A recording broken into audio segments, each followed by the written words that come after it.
Eh bien, bonjour à toutes et à tous. Merci donc d'assister à ce webinaire de présentation de la première année du cycle étudiant par apprentissage de l'ENSTA Paris. Je suis Didier Jamet, je travaille à la direction de la communication de l'école et je vais animer ce webinaire, en réalité essentiellement relayer vos questions auprès de nos intervenants et spécialistes d'aujourd'hui, que je vais vous présenter rapidement. Nous avons d'abord Thomas Loiseleux, Yulia Tsoutserova et Martin Huillet. Alors, Thomas Loiseleux, directeur adjoint de la formation et de la recherche à l'ENSTA Paris. Yulia Tsoutserova est chargée de mission apprentissage et Martin Huillet est étudiant apprenti de la promo 2022.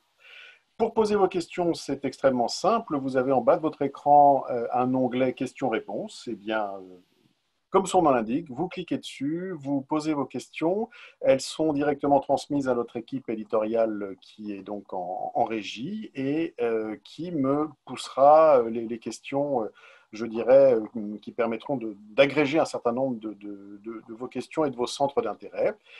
N'hésitez pas à demander si vous, avez si vous souhaitez des précisions par rapport à ces questions, si vous estimez qu'on n'y a pas complètement répondu, il faut absolument pas que quoi que ce soit laissé de côté.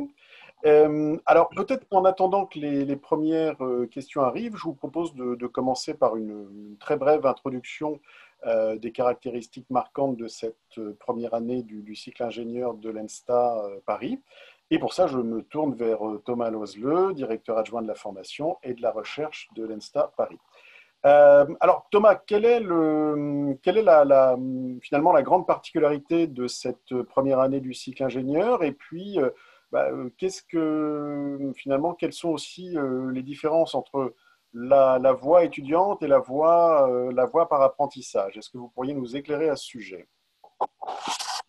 Alors, sur la première année, sa grande particularité, je dirais, c'est sa très forte pluridisciplinarité. Alors, une pluridisciplinarité scientifique et non scientifique, hein. Les étudiants ont des enseignements de langue, de culture, de communication, de gestion, d'innovation, de sport. Et puis, une pluridisciplinarité scientifique avec un niveau assez soutenu en mathématiques. Il faut réaliser qu'à la fin de la première année, les étudiants auront l'équivalent du niveau d'une licence de mathématiques.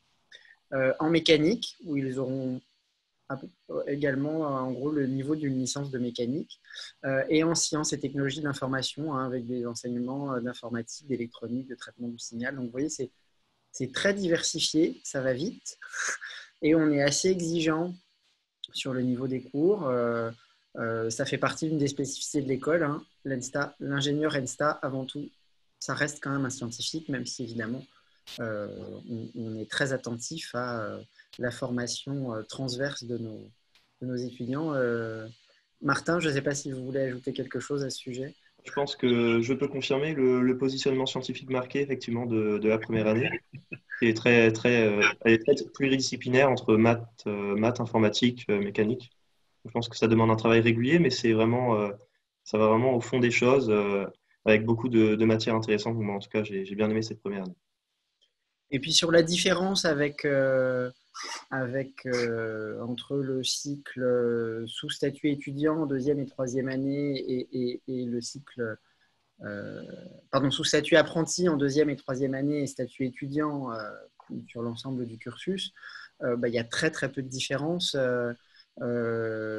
Ce sont des différences qui portent sur la fin de l'année essentiellement avec les étudiants qui poursuivront sous statut étudiant vont suivre des enseignements au choix, d'ouverture, des enseignements d'ouverture sur une soixantaine d'heures et un stage opérateur. Ceux qui vont poursuivre par apprentissage vont effectuer un stage de recherche de 10 semaines. Et puis également une différence qui est que tout au long de l'année, les étudiants sont formés, sont accompagnés pour la définition de leur projet professionnel. Ils sont préparés au recrutement avec préparation CV, lettre de motivation, entretien simulé, et puis un accompagnement pour la recherche d'une entreprise pour la mission d'apprentissage.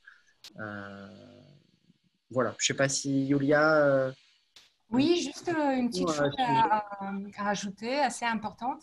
C'est qu'en fait, la formation d'ingénieur sous statut apprenti conduit exactement au même diplôme que la formation initiale. Donc, en fait, on fait pas de distinction entre les deux diplômes. Il n'y a qu'un seul et même diplôme d'ingénieur ENSTA Paris. En revanche, les écoles comme Mines et Supaéro font une différence, donc ce qui donne en fait deux diplômes différents. Alors que nous, non, c'est exactement le même diplôme, exactement le même référentiel de compétences.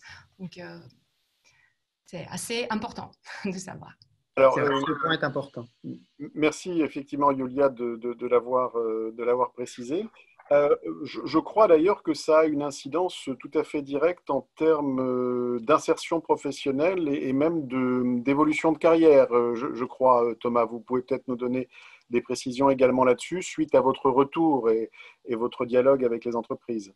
Oui, les entreprises soulignent que du fait que ce soit le même diplôme, les étudiants qui obtiendront le diplôme ENSTA par apprentissage vont s'insérer plus aisément. Alors déjà, le taux d'insertion diplômé, il est extrêmement élevé, hein, il est parmi les plus élevés de toutes les écoles d'ingénieurs. Mais les entreprises nous disent que un étudiant qui aura suivi un cursus par apprentissage, il va avoir plus d'offres et il va progresser beaucoup plus rapidement en début de carrière. Voilà, donc plus d'opportunités et un début de carrière plus rapide. Voilà, je pense que ça, c'est aussi des éléments qui sont importants de souligner. Alors, toujours sur le contenu des apprentissages, en fait, comment dire, l'apprentissage n'est pas du tout, enfin, les fameuses matières, les cours transverses sont exactement les mêmes également. Il n'y a pas de différence à ce niveau-là. Économie, langue, ouverture culturelle, tout ça, c'est au même niveau.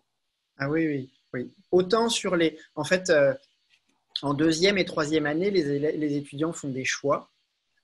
Tous les étudiants, hein, quel que soit sous statut étudiant ou apprenti, font des choix. En deuxième année, un choix de majeur. En troisième année, un choix de parcours. Et en fait, il y a certains choix qui ne peuvent se faire que sous statut étudiant et d'autres que sous statut apprenti. Donc et ça, c'est le cœur des enseignements scientifiques et techniques. Donc là, c'est là où on a une distinction. Mais sur les enseignements transverses, ce sont exactement les mêmes. Donc, il n'y a effectivement pas de différence. Les langues, le sport, les enseignements d'économie, de gestion, gestion de l'innovation, etc. Tout ça est fait de la même façon. Est-ce qu'au fil des années se dégage je dirais un profil type de l'étudiant ENSTA par apprentissage? Est-ce qu'il y a des qualités particulières qu'il faut posséder pour se sentir bien dans cette voie? Julia, je suis sûr que vous avez des choses à dire à ce sujet. Oui, c'est sûr. Donc, il faut avoir beaucoup de maturité déjà. Après, il faut savoir bien s'organiser. Et il faut aussi avoir de l'autonomie parce que, par exemple, la recherche de la mission, elle est d'un côté indépendante et de l'autre côté, elle est soutenue par l'école. Donc, il faut vraiment savoir s'investir de façon autonome, de faire des efforts, de prendre l'initiative. Voilà. Et tout ça, bien sûr, le but principal, c'est de savoir s'insérer dans l'entreprise, s'adapter au milieu particulier qui est celui de l'entreprise. Et bien sûr, savoir gérer le rythme d'alternance entre l'école et l'entreprise. Alors, on peut peut-être demander au principal intéressé aujourd'hui sur la question ce qui vous semble, Martin, être des qualités importantes que vous possédez, à l'évidence, et qui vous permettent de vous épanouir dans cette filière. Effectivement, je pense qu'il faut effectivement faire preuve d'autonomie déjà dans la recherche de la mission, parce que même si on dispose d'un grand accompagnement pour la recherche de l'entreprise, pour on va dire affiner notre projet professionnel, on doit quand même aller postuler, aller rédiger un bon CV, des belles lettres de motivation pour aller vraiment vers une mission d'entreprise qui nous correspond. Donc je pense que c'est avant tout l'autonomie, la prise d'initiative qui seraient des qualités importantes, en tout cas dans cette voie à l'ENSTA Paris. Alors, on peut quand même préciser, je pense que vous êtes accompagné quand même Oui. dans la recherche de cette mission. Vous avez un certain nombre de formations, je crois, au CV, enfin au premier entretien. Enfin, je ne veux pas m'avancer, hein. Je vous laisse me répondre. Ouais, effectivement, donc dès la fin de l'année scolaire, enfin plutôt même le milieu d'année scolaire, on dispose d'un accompagnement vraiment très personnalisé pour préparer notre projet professionnel. On a des rendez-vous réguliers avec les représentants de la filière pour préparer les entretiens d'embauche, se préparer aux questions, je dirais, classiques qu'on peut retrouver dans cet exercice. Et voilà, dans l'objectif d'aller vers une mission d'entreprise qui nous correspond parfaitement et nous mène vers ce que l'on souhaite comme insertion professionnelle. Et vous pouvez dire que ça vous a vraiment été utile? Enfin, vous avez appris des choses au cours de ces formations? Ouais, moi, en tout cas, ça m'a vraiment été utile déjà dans la rédaction du CV, pour rédiger un CV qui nous permet de nous distinguer peut-être des autres candidats sur des offres d'apprentissage où il y a quand même un certain nombre de candidats. Je pense aussi dans la préparation des entretiens, c'est pas un exercice facile.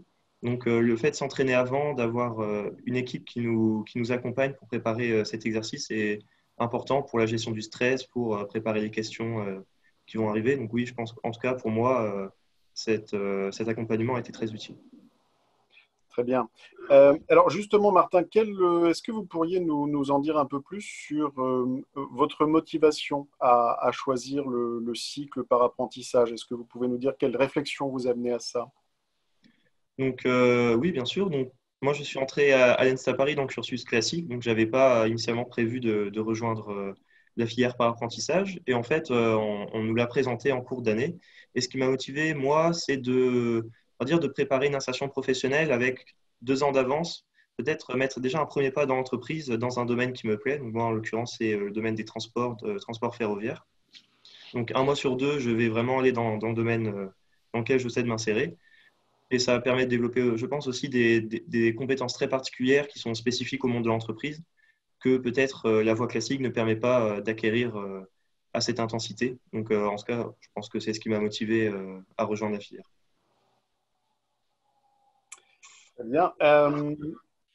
Est-ce que vous pouvez nous dire aussi comment ça impacte votre participation à la vie étudiante, par exemple? Est-ce que bon, on a dit que cette première année était quand même très très dense en contenu et assez exigeante. Est-ce que ça vous a empêché d'avoir une vie étudiante pleine et épanouie, je dirais? Alors, je peux confirmer que vraiment, la filière par apprentissage n'empiète pas du tout sur la vie étudiante, bien au contraire. Donc, moi, je suis au bureau des élèves, donc je suis vice-président du bureau des élèves et c'est quand même une tâche ouais, on a quand même besoin d'un certain nombre d'heures, voilà, c'est un investissement personnel assez important et ça ne m'a pas du tout empêché de préparer mon insertion, de préparer mes entretiens, de faire mes candidatures. On peut très bien conjuguer les deux, la vie étudiante et l'apprentissage. Et pendant d'ailleurs l'alternance entre entreprise et école à partir de la 2e année, c'est largement possible aussi de continuer à participer aux événements de l'école, à être dans une association ou dans plusieurs associations, tout en continuant les cours et l'entreprise. Alors, parmi peut-être les éléments qui ont pu jouer aussi dans votre choix pour la formation par apprentissage, je crois que vous êtes payé en fait en tant qu'apprenti, donc ce qui est quand même un élément quand même intéressant à prendre en compte. Est-ce que vous pouvez nous en dire un peu plus sur à quel moment vous commencez à toucher cette rémunération et à peu près de quel niveau elle est sans vouloir être trop indiscret?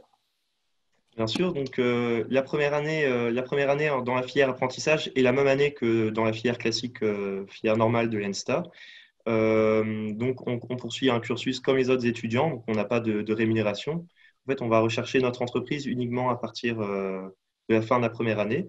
Et le contrat d'apprentissage en tant que tel débute, pour moi en tout cas, en août, donc ce mois-ci, en fait, dans quelques semaines.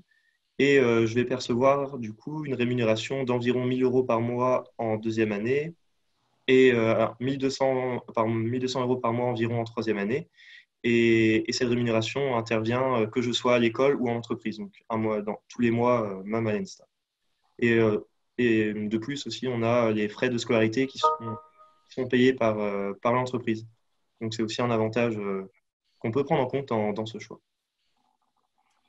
Euh, j'en reviens en fait, au niveau des programmes. Alors, je crois que la voie par apprentissage impose de prendre une majeure d'ingénierie des systèmes complexes en deuxième année.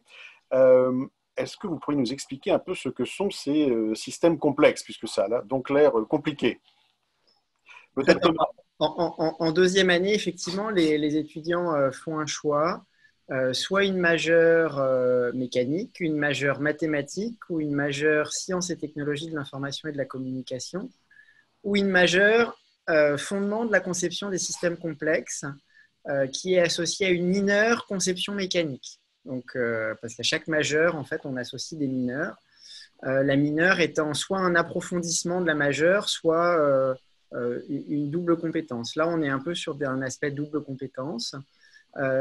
Et sur donc c'est typiquement cette majeure, c'est la majeure la plus pluridisciplinaire puisque les étudiants continuent à faire finalement des maths, des sciences et technologies de l'information et de la mécanique, c'est-à-dire les trois piliers de la première année.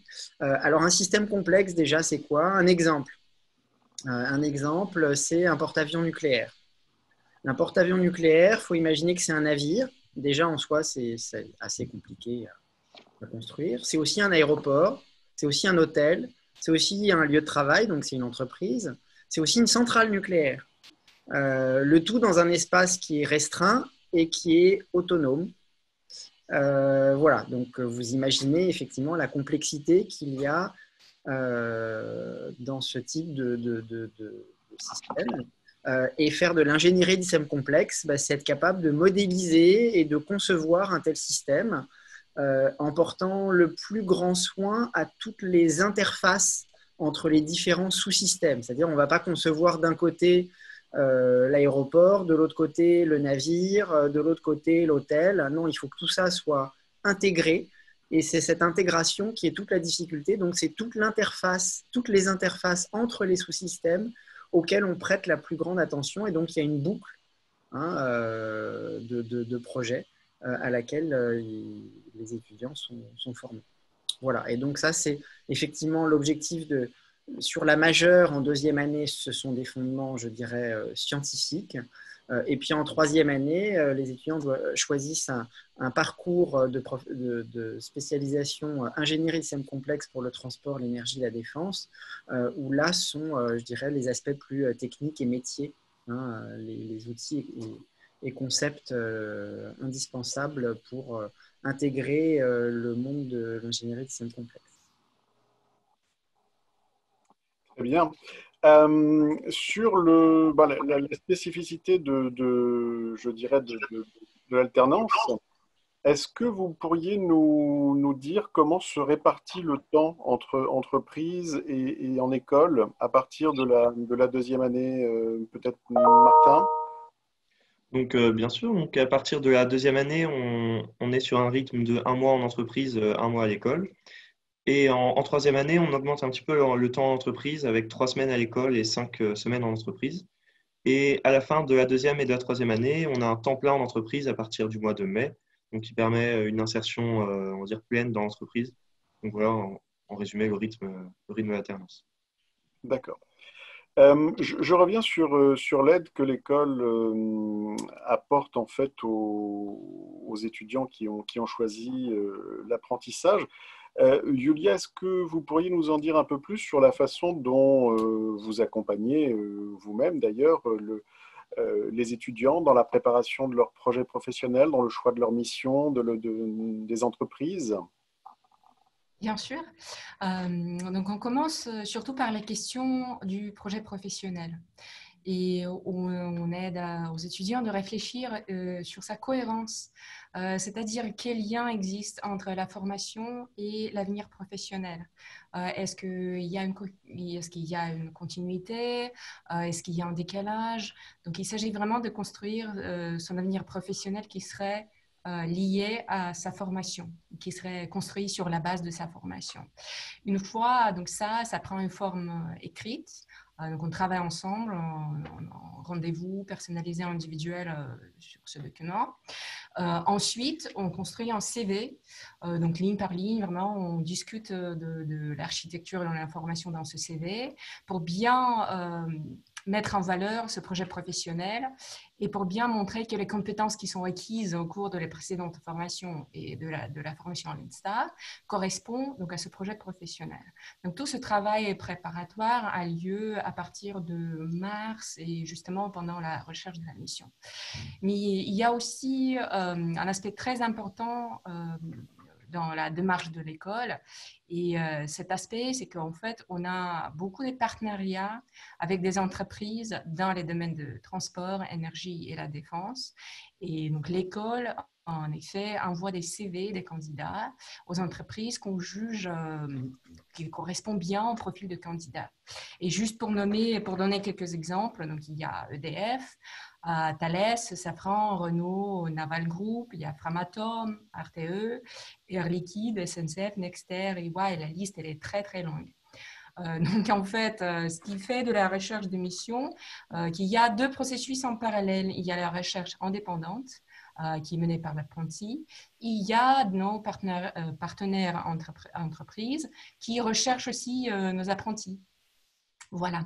Et à l'issue de ce processus, bien sûr, l'idée, c'est que l'apprenti trouve une mission idéale qui est le plus adaptée à son profil et à sa formation à l'ENSTA.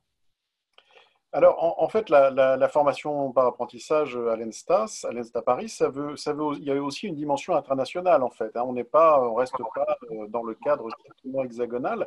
Est-ce que vous pourriez nous en dire un peu plus, justement, sur cet aspect international qui est obligatoire, même par bien des aspects, je crois. Peut-être Thomas?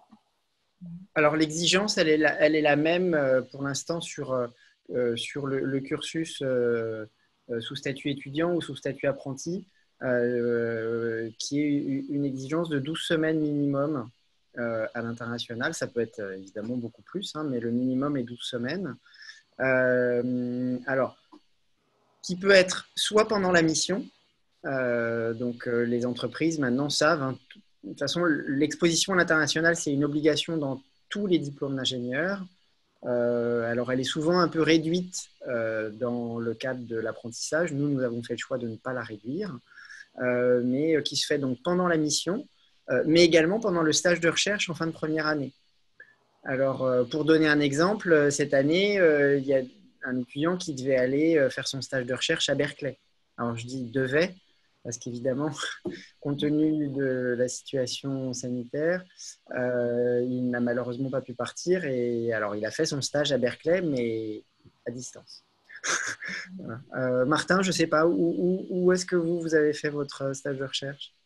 Alors, mon stage de recherche est toujours en cours. Il se termine vendredi. Donc, je suis à la SNCF, à la direction de l'innovation. Donc, par ailleurs, le stage de recherche, il peut se faire aussi bien en entreprise qu'en… Alors, le classique, c'est évidemment en milieu académique, mais il peut se faire en entreprise. Donc, pour revenir sur le sujet de l'international, ça veut dire qu'on peut faire là, le stage de recherche, on peut le faire à l'international et en plus faire 12 semaines à l'international pendant la mission en entreprise. Ce qui veut dire que ça fait une exposition qui peut être assez intéressante. Soit l'exposition à l'international pendant la mission, elle est gérée par l'entreprise, c'est-à-dire l'entreprise est capable d'envoyer l'étudiant à l'étranger pendant la mission, soit c'est nous qui le prenons en charge. Et donc, dans ce cas-là, c'est plutôt envoyer l'étudiant dans une université partenaire, dans un laboratoire de recherche. Très bien. Alors, une question très, très, très pratique et concrète. Combien d'étudiants apprentis peut-il y avoir par promo? Est-ce qu'il y a une limite? Oui. On est, le maximum sera 20. Voilà. Donc, on a 2 voies d'accès finalement pour le cursus par apprentissage, c'est-à-dire qu'il y a des places ouvertes au concours en première année. Donc, l'étudiant rentre en première année et sait dès le début qu'en 2e et 3e année, il poursuivra par apprentissage.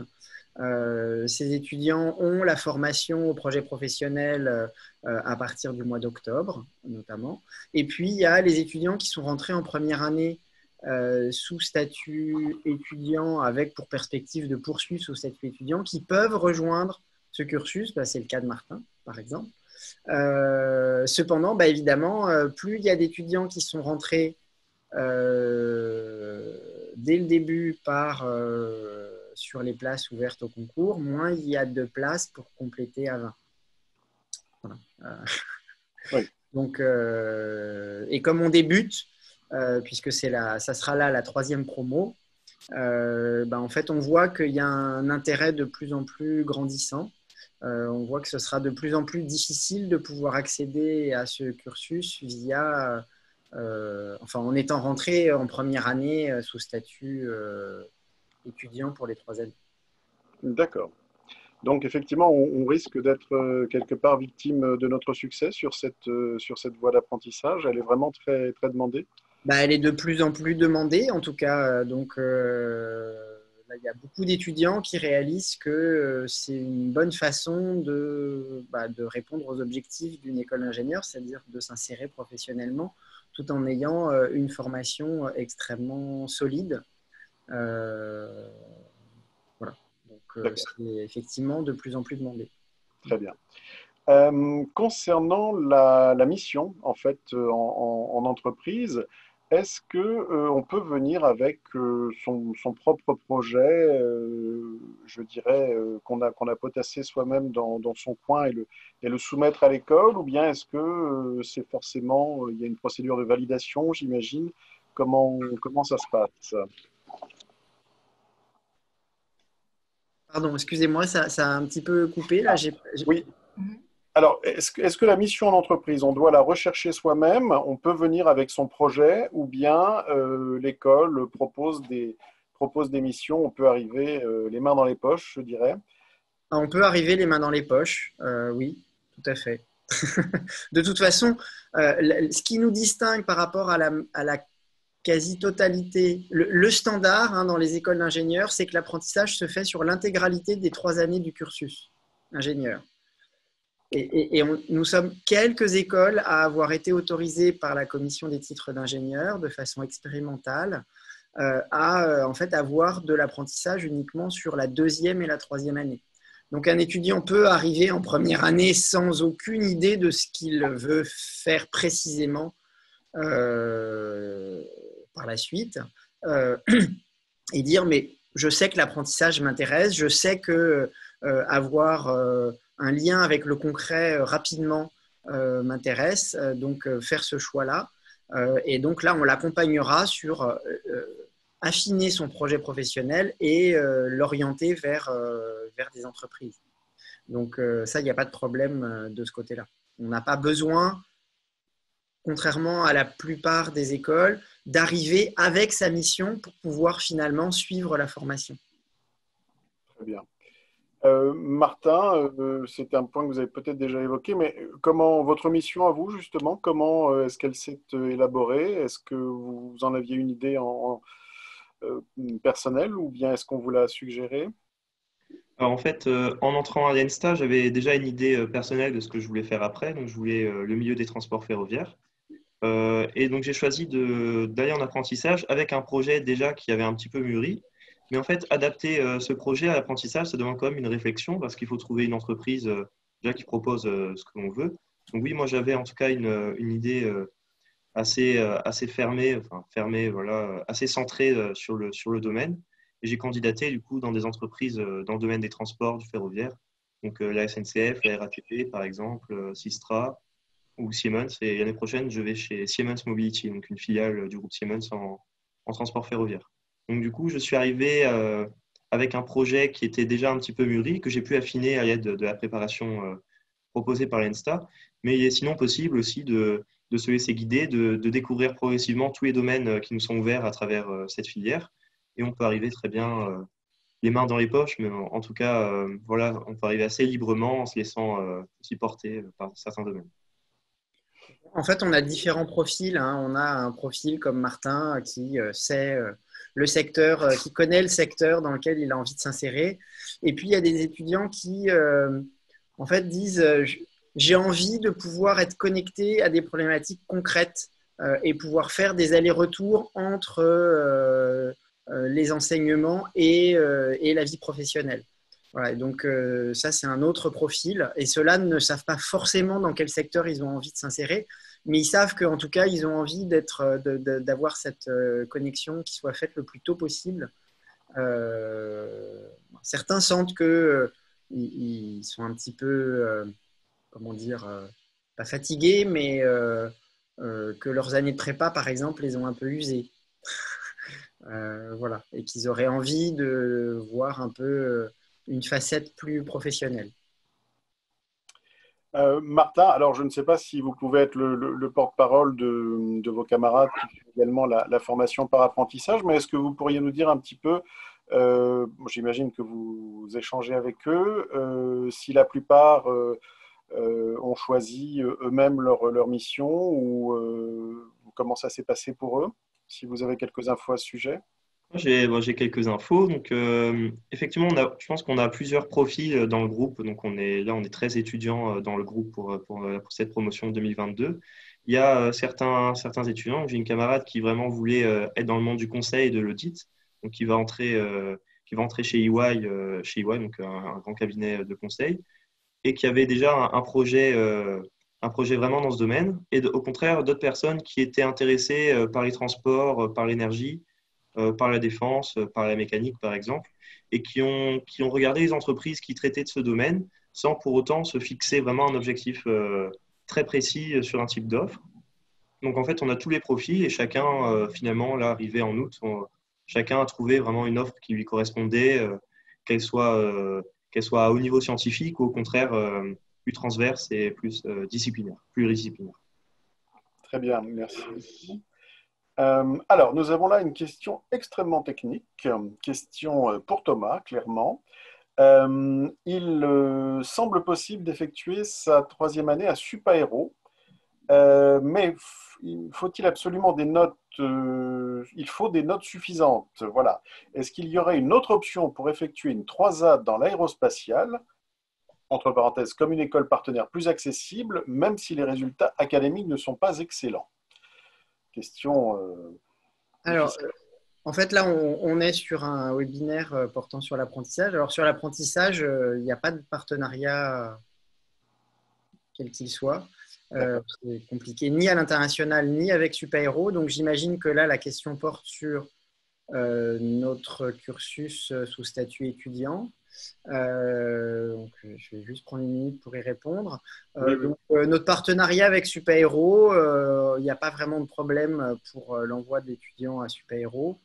Faut des notes suffisantes. En fait, il faut valider son année, quoi. Si un étudiant ne valide pas son cursus à l'ENSTA, c'est sûr qu'il ne partira pas. Parce qu'il redoublera. Mais voilà, à partir du moment où il y a validation, il n'y a pas de. Il n'y a pas particulièrement de problème. Après, les alternatives par rapport à Supaéro pour de l'aérospatial, c'est un cursus à l'international.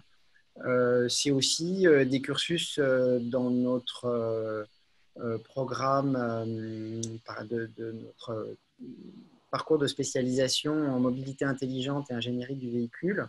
On a quand même beaucoup de diplômés qui sont chez Safran, par exemple.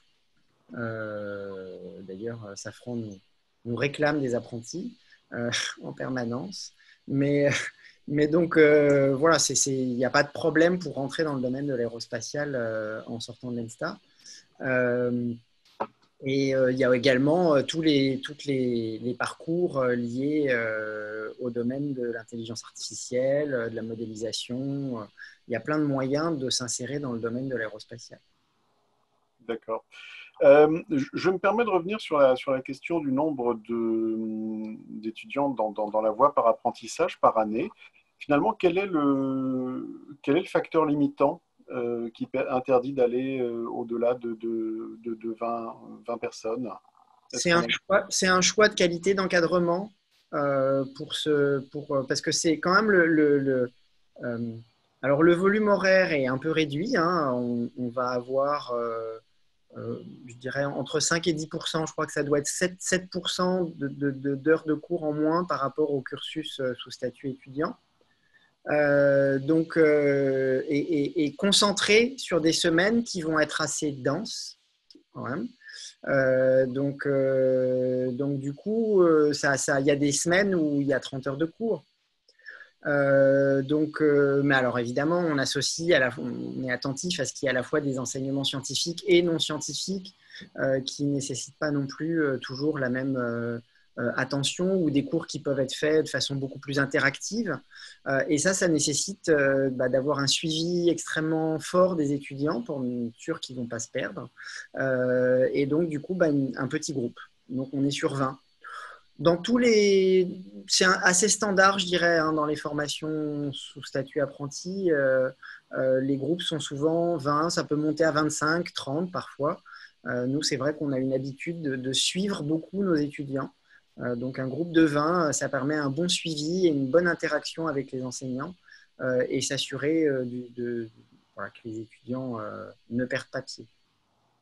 Mais donc, vous nous confirmez qu'il y a une réelle demande de la part des entreprises d'étudiants en apprentissage, et que finalement, il y a une pression positive de ce côté-là, en fait, hein. Les apprentis ne risquent pas de se retrouver sans mission. Ah non, non. Bon, ça, là, cette année était un petit peu particulière parce que les propositions de mission sont arrivées très, très tardivement. Parce que les entreprises ont été un petit peu, comme tout le monde, très perturbées. Là, typiquement, hein, Safran qui nous disait oui, on aura des offres. On envoyait les offres quasiment début juillet, hein, Yulia, c'est ça, non? Oui, c'est ça. Et même maintenant, ils continuent à Voilà. nous Donc, contacter. on reçoit là en ce moment plein d'offres. C'est ça. Mais voilà, donc c'est alors que normalement, les offres, on les a plutôt en mai, entre mi-mai et mi-juin. Mais oui, les entreprises réclament des apprentis. Il faut savoir que beaucoup d'entreprises ont pour objectif d'embaucher les jeunes qui passent chez eux. L'ENSTA est une école qui fait partie souvent des cibles des grandes entreprises. Et donc, la perspective de pouvoir avoir un étudiant de l'ENSTA qui sera chez eux pendant 2 ans et qui vont pouvoir embaucher derrière, pour eux, c'est extrêmement positif. Voilà. Et ils nous le disent de cette façon-là, hein. La perspective à l'issue, c'est une embauche. Oui, donc vraiment en matière d'insertion professionnelle, on ne peut pas rêver mieux que cette voie par apprentissage, clairement. Oui, pour un étudiant qui a envie qui recherche cette insertion professionnelle, c'est une excellente façon d'arriver à ses fins. Alors attention, hein, on peut suivre un cursus par apprentissage et poursuivre en thèse. Oui. Voilà, parce que la qualité scientifique de la formation à l'école le permet. Et ça n'est absolument pas un problème. Il est tout à fait possible de poursuivre en thèse à l'issue. D'accord. Oui, donc c'est effectivement une possibilité. Et ça, c'est lié vraiment effectivement à l'excellence académique. On peut en parler vu le… Oui, au positionnement de l'école, tout à fait. Oui. Effectivement. Alors, petit exercice finalement je dirais, d'introspection sur le travail au travers de cette filière par apprentissage. On va commencer peut-être par vous, Martin. Est-ce que vous pourriez nous synthétiser tout ça en 3 mots pour caractériser l'apprentissage à l'ENSTA? Je suis désolé, c'est une question surprise, hein, mais… Je pense que le premier mot, ça serait vraiment l'autonomie. Ensuite, tout simplement entreprise, parce que c'est au cœur de cette formation. Et enfin, pluridisciplinarité, parce qu'on a énormément de choix, de possibilités en entreprise, différentes entreprises, différents domaines, et on a vraiment le choix pour notre apprentissage. Très bien. Alors, excusez-moi, je vois qu'une nouvelle question est arrivée, donc on va interrompre la séquence des 3 mots. Oui, effectivement, sur les voies d'admission, Thomas, est-ce que vous pourriez nous en dire un peu plus? Alors, les voies d'admission, on ouvre des voies sur à peu près tous nos viviers de recrutement. Donc, on a des places offertes sur le concours commun Minton en MP, en PC, en PSI, en PT, en TSI, donc dans toutes les filières. On a des places pour l'admission licence, de même qu'on en a pour le cursus sous statut étudiant. Et nous avons également quelques places pour des diplômés de DUT. D'accord. Donc, tous nos viviers de recrutement sont concernés. Alors, pas tout à fait. C'est vrai que les seuls viviers de recrutement sur lesquels nous n'avons pas de place offerte dès l'admission, ce sont pour les recrutements internationaux. D'accord. Par contre, nous avons des étudiants typiquement qui ont été admis l'année dernière en première année, a priori pour poursuivre sous statut étudiant, qui sont libanais, qui ont été admis via un concours que nous avons en commun avec l'école polytechnique. Et donc, nous avions 3 Libanais cette année. Et ben, il se trouve que les 3 Libanais se sont intéressés à l'apprentissage et finalement, il y en a une, deux, j'ai un doute. Il y a Maria qui... Il y a Maria et il y a que Maria finalement qui... Oui, bah, elle va avoir une très belle mission chez... Voilà, donc, et ça a été, elle était venue un peu plus tard dans l'année et elle a trouvé très, très rapidement sa mission. Elle est déjà intégrée dans l'entreprise et tout ça. Donc, on est très fiers d'elle. Voilà, donc c'est également possible pour les étudiants internationaux qui ont intégré l'école en première année.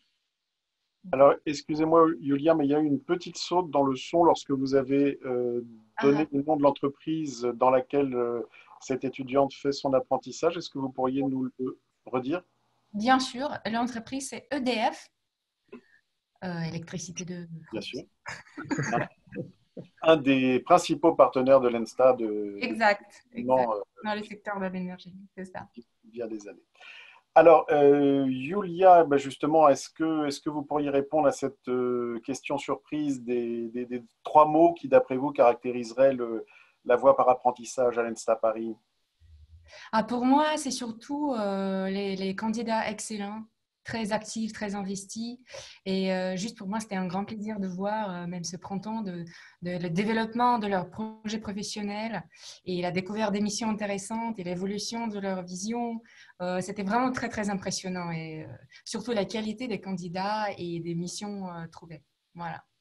Oui, donc ça simplifie considérablement votre travail à vous, si j'ose dire. Je sais que non, mais je veux dire, c'était exceptionnellement facile de trouver des missions ayant des candidats pareils. Donc, bien sûr. Merci.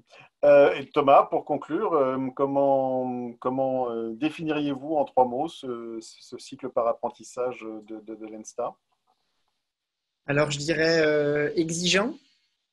Parce que je pense que ça fait partie des spécificités de l'école, cette exigence, pas seulement scientifique, qui est au cœur de l'école, c'est vrai, mais une exigence générale sur la façon dont on structure la formation et l'attente que l'on a vis-à-vis de nos étudiants.